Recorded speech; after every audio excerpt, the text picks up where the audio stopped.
इससे पहले पद परिचय में हम लोग क्रिया विशेषण तक पढ़ चुके हैं। आज क्रिया को पढ़ना है। ऐसे क्रिया का परिभाषा हम लोग बचपन से पढ़ते आ रहे हैं कि जो भी शब्द जिससे किसी भी कार्य के होने का पता चले, कोई भी शब्द जिससे किसी भी कार्य का होने का पता चले सब लोग क्रिया करते हैं। जैसे पढ़ना, लिखना, सोना, हंसना, जगना, मुस्कुराना, आना, जाना इत्यादि। ऐसे हम लोग को टेक में तो पढ़ना है क्रिया के दो भेद है, एक सकर्मक क्रिया और एक अकर्मक क्रिया।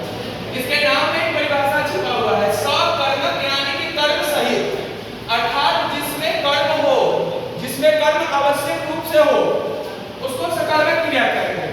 और अकर्मक क्रिया का मतलब कर्म के बिना, यानी कि जो क्रिया कर्म के बिना ही पूरा हो जाए उसको हम अकर्मक क्रिया कहते हैं। ऐसे सिर्फ डिफिनीशन से अगर समझ में नहीं आए तो इसके लिए हम लोग बताए हुए हैं कि आपको प्रत्येक सेंटेंस में ध्यान देना है और जिसमें कर्ता, कर्म और क्रिया तीनों आ जाए, कर्ता, कर्म, क्रिया आ जाए वो सकर्मक क्रिया, और जिसमें कर्ता आए, क्रिया आए लेकिन कर्म न आए, कर्ता आए, क्रिया आए लेकिन कर्म न आए तो उसे अकर्मक क्रिया कहते हैं। जैसे हम लोग उदाहरण पे लेते हैं कि राम आम खाता है, तो इसमें राम क्या है? कर्ता है, खाना क्या है? क्रिया है, आम क्या है? कर्म है। तो तीनों है, कर्ता, कर्म और क्रिया तीनों है तो सकर्मक क्रिया होगा। जैसे दूसरा लेते हैं कि सीता खाना पकाती है, तो सीता क्या है? कर्ता है, पकाना क्या है? क्रिया है, और खाना क्या है? कर्म है। तो तीनों है इसलिए सकर्मक क्रिया होगा। जैसे तीसरा उदाहरण लेते हैं कि यशपाल पतनशील संबंधी वर्ग पर कटाक्ष करते हैं, तो यहाँ पे यशपाल क्या है? कर्ता है, और करना एक क्रिया है, और समांती वर्ग पे क्या कर रहे हैं? कटाक्ष। तो ये क्या है? कर्म है, कि समांती वर्ग पे कटाक्ष कर रहे हैं।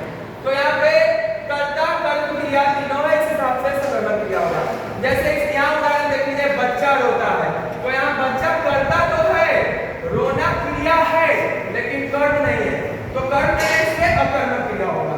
जैसे पक्षी उड़ता है या पक्षी आकाश में उड़ता है, तो यहाँ पक्षी कर्ता है, उड़ना क्रिया है, आकाश कर्म नहीं है, तो कर्म जब नहीं है तो इससे क्या होगा?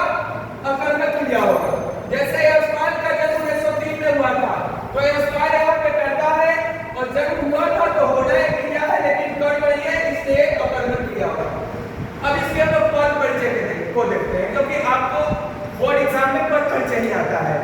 तो इससे पहले जो हम लोग संज्ञा में पद परिचय पढ़े थे उसमें हम लोग को बताना था संज्ञा यानी संज्ञा का कौन सा प्रकार है, लिंग, वचन और कार्य।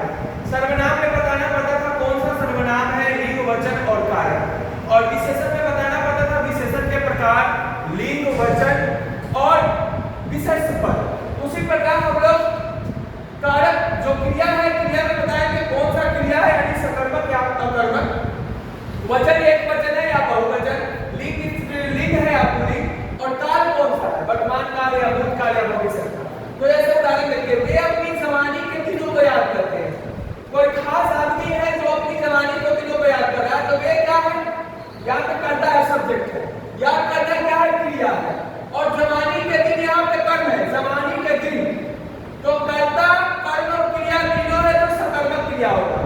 और वे अपनी जवानी के दिन, तो जवानी के दिन, जवानी एक अवधि है, ड्यूरेशन है जिसमें बहुत सारा दिन होता है, कोई एक खास दिन नहीं, बहुत सारा दिन है जवानी में जिसको याद किया जा रहा है, तो इसलिए बहुवचन होगा। और वे यहाँ पे पुरुष है इसलिए याद करते हैं, नहीं तो महिला रहती तो क्या होता है? याद करती है, तो इसलिए पुल्लिंग हो जाएगा। और याद करते हैं अंत में क्या है यानी कि वर्तमान काल। जैसे आप देखिए, यह रास्ता रसूलन के घर से होकर जाता है, तो यहाँ पे रास्ता या रसूलन ये कर्ता है, जाना एक क्रिया है लेकिन इसमें कर्म नहीं है इसलिए अकर्मक क्रिया।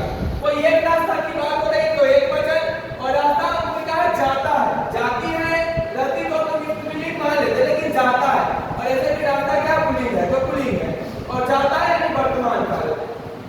जैसे आखिरी आप लोग उदाहरण को देखिएगा, कार्ल मार्क्स ने अपना सारा जीवन दुख में बिता दिया, तो यहाँ पे कार्ल मार्क्स क्या है?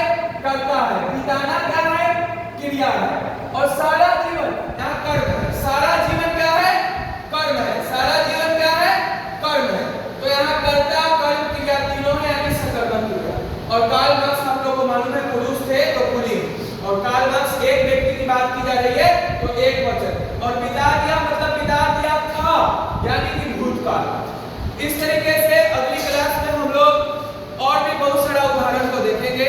आज हमारे साथ जुड़े रहने के लिए थैंक यू वेरी मच।